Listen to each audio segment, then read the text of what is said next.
Welcome to our channel believe e learning. आज हम लोग हमारे अकाउंट सब्जेक्ट के कुछ इम्पॉर्टेंट क्वेश्चंस के ऊपर बात करेंगे। हमारे अकाउंट सब्जेक्ट के स्टार्टिंग के 4 चैप्टर्स से रिलेटेड हमारे क्या इम्पॉर्टेंट क्वेश्चंस बन सकते हैं, थ्योरेटिकल क्वेश्चंस वो क्या हो सकते हैं, उनके ऊपर हम आज बात करेंगे। हमारे 30 थ्योरेटिकल इम्पॉर्टेंट क्वेश्चंस जो हमारे बोर्ड के लिए बहुत इम्पॉर्टेंट हैं, उनके ऊपर आज हमारी पूरी वीडियो है। उसको तो लास्ट तक के ज़रूर देखिएगा, बहुत हेल्पफुल होगी आपके बोर्ड के लिए। हमारे जो फर्स्ट के 4 चैप्टर्स हैं अकाउंट्स में, क्या 4 चैप्टर्स हैं? एक है आपका पार्टनरशिप, दूसरा है आपका एडमिशन ऑफ अ पार्टनरशिप, तीसरा है रिटायरमेंट ऑफ अ पार्टनरशिप और चौथा क्या है आपका? चौथा है आपका डिसोल्यूशन ऑफ फर्म, जो कि आपका डिलीट हो चुका है, तो उसके ऊपर हमें बात ही नहीं करनी है हमारा। तो फिर चौथी की जगह पे कौन सा चैप्टर आ जाता है आपका? शेयर्स वाला। तो इन 4 चैप्टर से आपके क्या इंपॉर्टेंट क्वेश्चंस बन सकते हैं जो हमारे बोर्ड में पूछे जा सकते हैं हमसे, हम उसकी प्रैक्टिस करें, ठीक? तो उसके ऊपर आज हम बात करेंगे। तो आइए हम अपनी वीडियो को स्टार्ट करते हैं। देखिए, हमारे ये स्टार्टिंग का जो पहला क्वेश्चन आपको दे रखा है, what do you mean bye partnership, explain. तो आपका ये भी एक इम्पॉर्टेंट क्वेश्चन बन जाता है कि हाँ, आपके जो 5 नंबर के क्वेश्चंस, ये शॉर्ट क्वेश्चंस हैं, important 30 important questions short answers types में, जो आपके बोर्ड के एग्जाम्स में पूछे जा सकते हैं। पहला क्वेश्चन क्या, what do you mean bye partnership? Partnership क्या होता है उसको एक्सप्लेन करिए। 5 मार्क्स का क्वेश्चन होगा, तो इसको ज़रूर अटेम्प्ट करिएगा। सेकंड ये भी पूछा जा सकता है, ये भी है, differentiate between fixed capital and fluctuating capital. Fixed capital क्या होती है और फ्लक्चुएटिंग कैपिटल क्या होती है? आप एक चीज़ ज़रूर ध्यान रखिएगा, अगर आप जब भी डिफरेंस करो तो हमेशा बेसिस के साथ करना। ये नहीं कि आपने खाली डायरेक्टली बनाया और डिफरेंस करना शुरू कर दिया। फिक्स का अलग कर रहे हैं, फ्लक्चुएटिंग का अलग, लेकिन किस बेसिस पे हो रहा है वो नहीं लिख रहे हैं। ऑन द बेसिस ज़रूर से लिखिएगा और टेबल फॉर्म में डिफरेंस करिएगा, ठीक है। थर्ड आपका था, mention various circumstances for valuation of goodwill, कि आपकी गुडविल की जो वैल्यूएशन मेथड है वो कितने मेथड्स हैं, ठीक है। तो डायरेक्टली यहाँ पे अगर आपको नहीं समझ में आ रहा है तो कुछ ज़्यादा बड़ा क्वेश्चन नहीं है, बस खाली आपको उसके गुडविल के क्या क्या मेथड्स हैं आपने जो पढ़े हैं, valuation of methods of goodwill, जिसमें आपका सुपर प्रॉफिट, आपका सुपर प्रॉफिट कैसे निकाला जाता है, एवरेज प्रॉफिट कैसे निकाला जाता है, कैपिटलाइजेशन मेथड होता है, एन्युटी मेथड होता है। तो ये सारे जो मेथड्स हैं वही सारी चीज़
इसको डी को दे रहे हैं। तो यहाँ पे आपका केस सेकेंड और थर्ड में से आ जाएगा, तो वो आपको देखना होगा। बाकी केस 1, केस 2, केस 3 की हमने डिस्क्रिप्शन में बात की थी, क्या होता है, कैसे कैलकुलेट किया जाता है। तो उसको आप देख लीजिएगा, डिस्क्रिप्शन में उसकी लिंक दे रखी है, अगर आपने नहीं देखा है तो जाके देख लीजिएगा एक बार उसको। फिर आता है आपका what do you mean by realisation account, कि आप रियलाइजेशन अकाउंट से क्या समझते हो।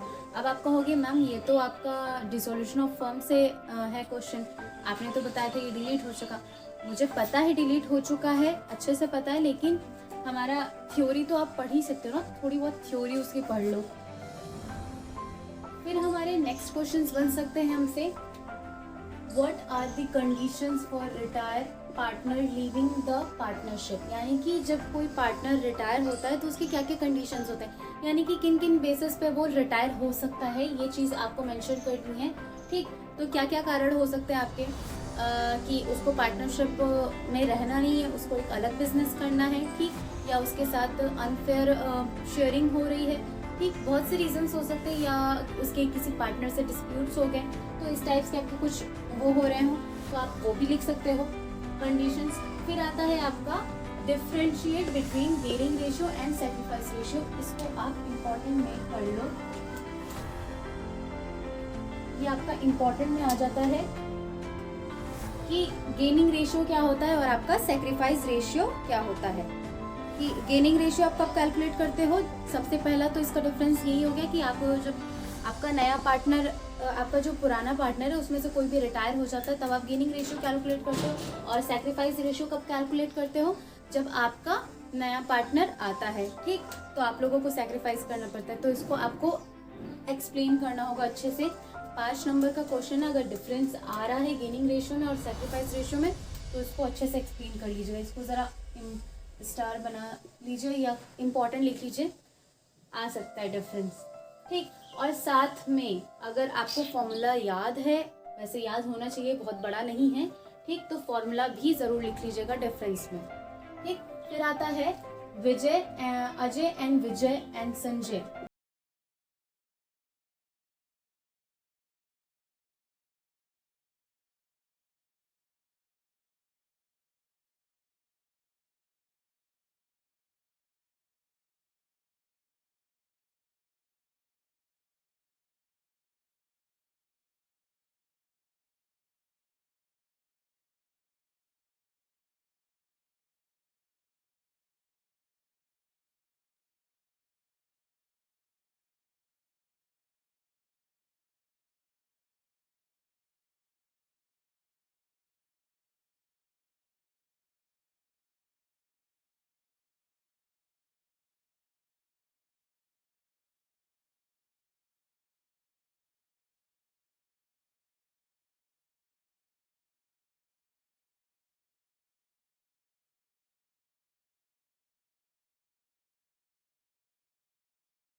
और मेमोरेंडम डिवैल्यूएशन अकाउंट क्या होता है, तो ये दोनों ही चीज़ आपको पता है क्या होती हैं।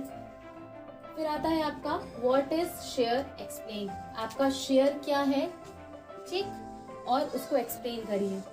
फिर आता है आपका give a short note on bonus share, आपके बोनस शेयर क्या होते हैं। बोनस शेयर आपके वो शेयर्स होते हैं जब आप जिस तरीके से आप कैश में अपने एम्प्लॉयज़ को बोनस देते हो ना, कैश में दे रहे हो या कोई गिफ्ट दे दिया, उसी तरीके से आप शेयर भी उनको बोनस कर देते हो, यानी कि उनको कुछ शेयर्स उनके नाम कर दिए तो वो उनका बोनस शेयर हो गया। फिर आता है आपका एक क्वेश्चन है, what do you mean bye right shares. Right shares क्या होते हैं? राइट शेयर्स आपके वो शेयर्स होते हैं जैसे कि फॉर एग्जांपल आप हमारे कोचिंग के स्टूडेंट रह चुके हो, ठीक, किसी वजह से आप यहाँ से चले गए थे, छूट गए थे, अब हमारी फिर से वैकेंसीज स्टार्ट हो गई, कि हाँ ठीक है आपका एडमिशन हो रहा है। अब आप यहाँ पे पहले पढ़ चुके थे, आप मेरे जानने वाले हो, ठीक, तो अब आप फिर से यहाँ पे पढ़ने आए तो हम क्या करेंगे, नए स्टूडेंट्स को देने से पहले हम आपको देंगे, क्योंकि आप हमारे पुराने कस्टमर रह चुके हो, हमारे पुराने स्टूडेंट रह चुके हो, तो सबसे पहले हम आपको सीट्स अवेलेबल कराएंगे। तो उसी तरीके से राइट शेयर्स यानी कि जो जिनका राइट है, जो पहले यहाँ पे शेयर होल्डर्स रह चुके थे, अब अगर हमें न्यू शेयर्स हम जब इशू करेंगे, ठीक, तो सबसे पहले हम उनको देंगे जो यहाँ पे शेयर होल्डर्स रह चुके थे या जिनका यहाँ पे राइट बनता है, ठीक। तो ये वो शेयर होल्डर राइट शेयर का मतलब वो होता है। फिर अब हमारे नेक्स्ट 10 क्वेश्चंस क्या है, what do you mean by capital reserve. आप कैपिटल रिजर्व से क्या समझते हो, what is capital reserve, capital reserve क्या होता है। फिर आता है differentiate between reserve capital and capital reserve. Reserve capital क्या होता है और कैपिटल रिजर्व के बीच में क्या डिफरेंस है, इन दोनों का डिफरेंस करना, और ऑन द बेसिस आपको ये डिफरेंस करने होंगे। जितने भी डिफरेंस आए, अगर डिफरेंस आ रहे हैं तो वो सारे डिफरेंस आप ऑन द बेसिस करोगे, ठीक। 3 कॉलम्स बनाओगे, 3 कॉलम्स में पहला कॉलम ऑन द बेसिस होगा, दूसरा फिर आपके दूसरा और तीसरा जो भी डिफरेंस के टॉपिक्स हैं। फिर आता है आपका difference between share and stock. What is shares, की शेयर क्या होता है और स्टॉक क्या होते हैं, इनके बीच का डिफरेंस देना। मैंने बताया है हमेशा ही कि क्या नाम है, आपको टेबल फॉर्म में ही बनाना है और साथ में आपका ऑन द बेसिस ही होना चाहिए सारे डिफरेंस, ठीक। फिर आता है difference between preference shares and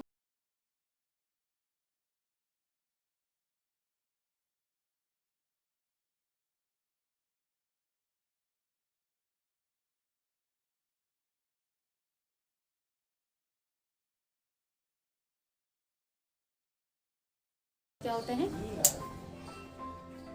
फिर आता है आपके question, how many types of shares capital explain, कि आपके शेयर कैपिटल के कितने टाइप्स हैं, क्या काइंड्स हैं। यहाँ पे टाइप्स हो सकता है, काइंड्स हो सकता है, ठीक है, कितने टाइप्स के हैं, कितने काइंड्स के हैं, तो वो ज़रूर मेंशन करें, कितने टाइप्स का होता है, कितने काइंड्स का होता है। तो शेयर कैपिटल के कुछ काइंड्स हैं, एक होता है issued capital, paid up capital, called up capital, ठीक, ये सारे आपके क्या हैं, आपके शेयर कैपिटल के टाइप्स हैं, तो इसको एक्सप्लेन करना। फिर आता है what do you mean bye memorandum of association. Memorandum of association क्या होता है, यहाँ पे मेमोरेंडम ऑफ एसोसिएशन भी हो सकता है और आर्टिकल ऑफ एसोसिएशन, ये दोनों में से कुछ भी हो सकता है, ठीक। मेमोरेंडम ऑफ एसोसिएशन क्या होता है, ये जब कंपनी रजिस्टर्ड होती है तो एक मेमोरेंडम ऑफ एसोसिएशन बनाया जाता है, ठीक। और आर्टिकल ऑफ एसोसिएशन क्या होता है, ये हमारे इनसाइडर्स के लिए होते हैं। हमारी मेमोरेंडम ऑफ एसोसिएशन आपका आउटसाइडर्स के लिए होता है, ठीक। और आर्टिकल ऑफ एसोसिएशन हमारी कंपनी के इनसाइडर्स यानी कि इनसाइडर्स के लिए होता है, हम लोगों के लिए, जैसे अपने एम्प्लॉयज़ के rules and regulations article of association में मेंशन होते हैं। फिर आता है आपका question, what is share capital. Share capital क्या है, ठीक। फिर व्हाट इज अंडर सब्सक्रिप्शन, आपका अंडर सब्सक्रिप्शन क्या है, या what is calls in arrear, ये क्या होता है, ठीक। तो ये हमारे क्या थे, आज के कुछ 30 क्वेश्चंस थे हमारे 4th चैप्टर से रिलेटेड, वो भी थ्योरेटिकल शॉर्ट क्वेश्चंस में। हम अपने आगे वीडियोस में हम फिर बात करेंगे हमारे लॉन्ग क्वेश्चंस की, ठीक। तो आप ऐसे ही हमारे वीडियोस को देखते रहिए।